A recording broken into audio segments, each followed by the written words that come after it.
This next story is really the story that led me to believe how really stupid I really am. It's called Date, Not a Date. I hate know-it-alls because I know it all. You know, people crave definitive answers. It doesn't even have to be the right answer. They just want an answer. And I learned at a young age how to speak with authority, always having an answer. Just having an answer has worked so well for me as a personal philosophy that if I don't know something, I will just act as if I do. Acting as if you know something is just as good as knowing it. And if you can be carrying a file folder at the same time, suddenly you're an expert. So why do I do this? Because most of the time, I'm clueless.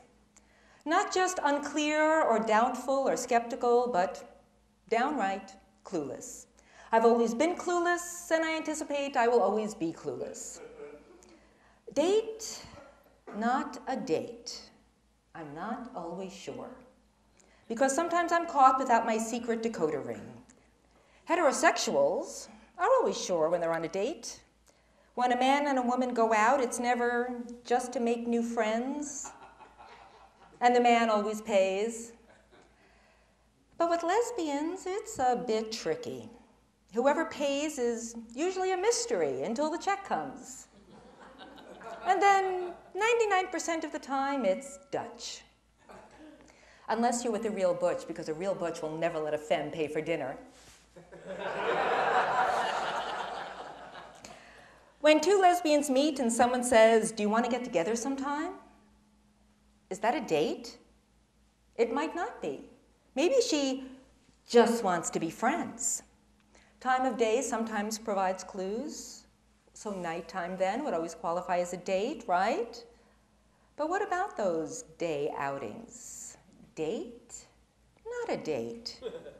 If it takes a very long time to say goodbye and you get a slow lip kiss that lasts, say, more than 30 seconds, maybe a little tongue, that's a date.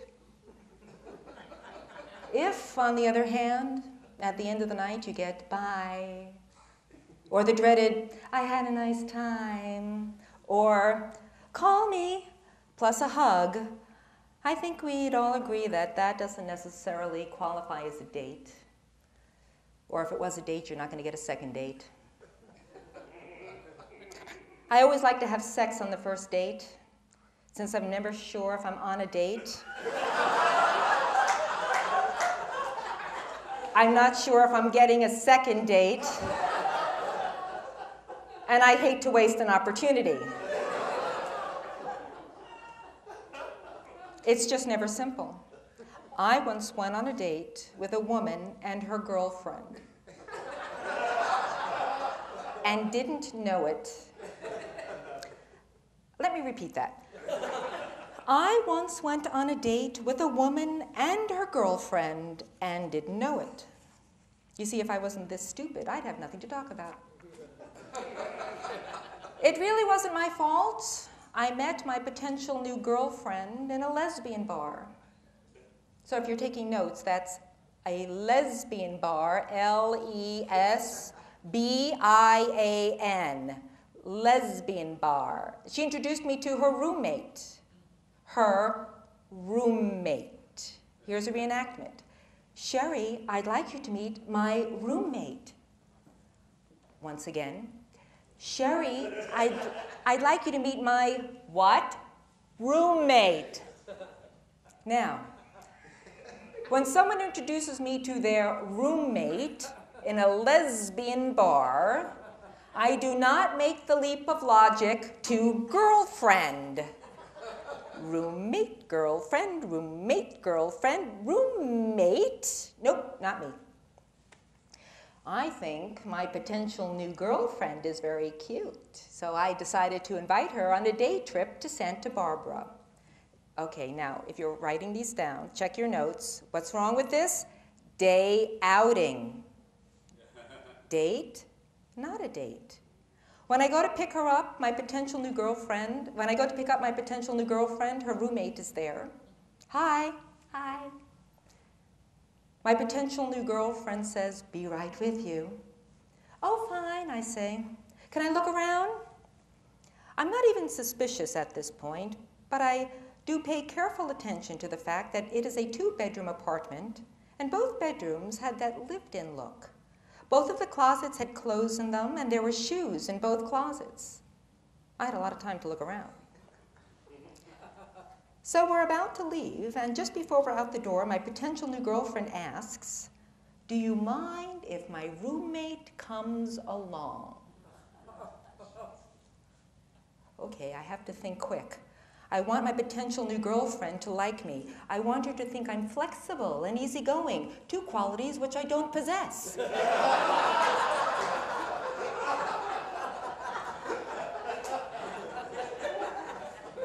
But it is not lost on me that if her roommate joins us on our date, it will be a little inconvenient. And then I begin to panic. My potential new girlfriend doesn't realize this is a date. I want to say, "We're going all the way to Santa Barbara. I've planned a special day." I want to say, "No, she can't come. You're my date." But instead, I say, "Sure, it'll be fine."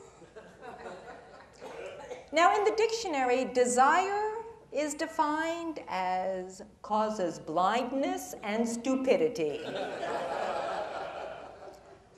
We're on a 90-mile drive to Santa Barbara. My potential new girlfriend is sitting next to me in the front seat.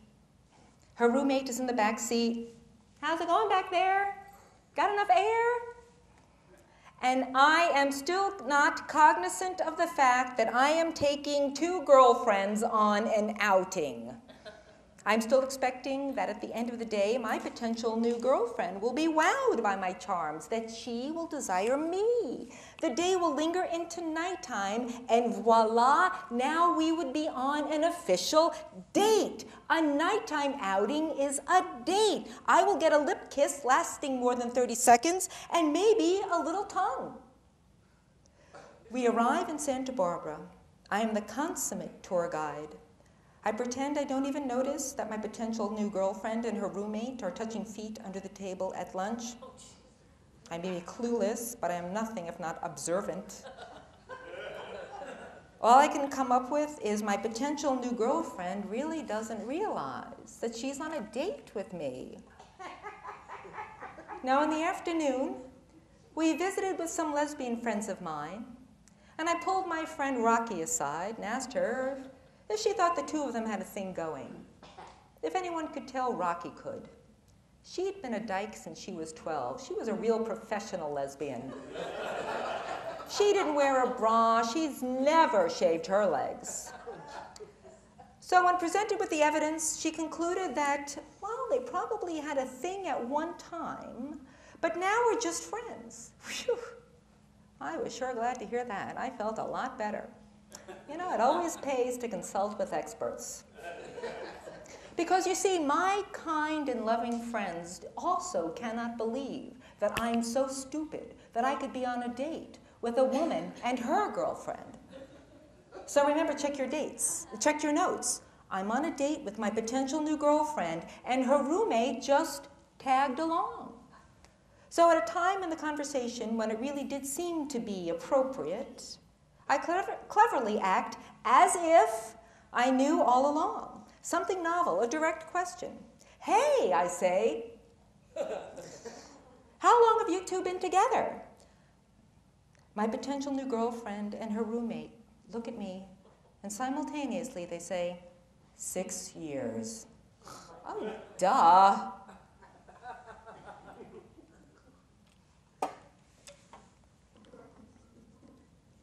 And that was the end of that story.